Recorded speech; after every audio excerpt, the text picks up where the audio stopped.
कहानी की शुरुआत हुई। जब से तुझको देखा चढ़ा है बुखार है, तेरा ही जुनून सर पे सवार है।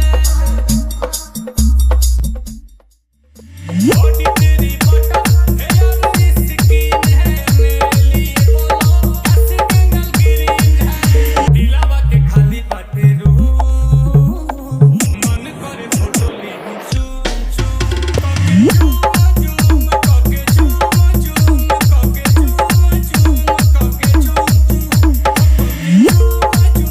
करके चूम करके चूम करके चूम।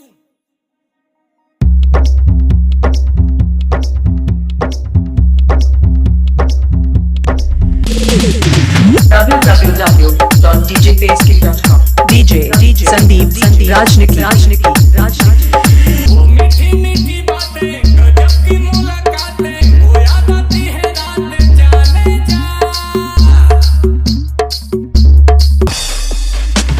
तू ही दिलो जामे हंसी वाला समा में, अकेली तू जहां में जाने जा जाने जा।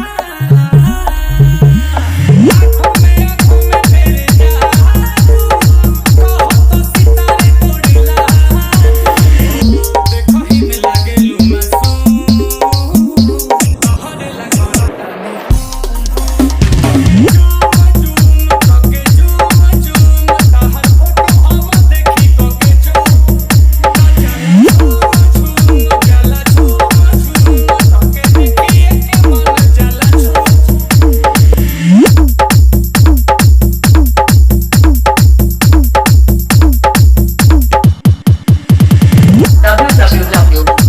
www.djbasecamp.com DJ Sandeep Rajniki Gazipur Hari Om Nagar तू ही मेरी कहानी, तुझ में ही जिंदगानी, जैसे कि हो पानी जाने जा।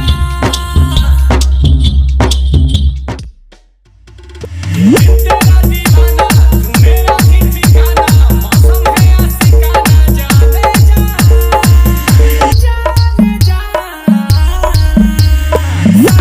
सांसों में तू बसी है, लबों पे मेरे तू ही हंसी है।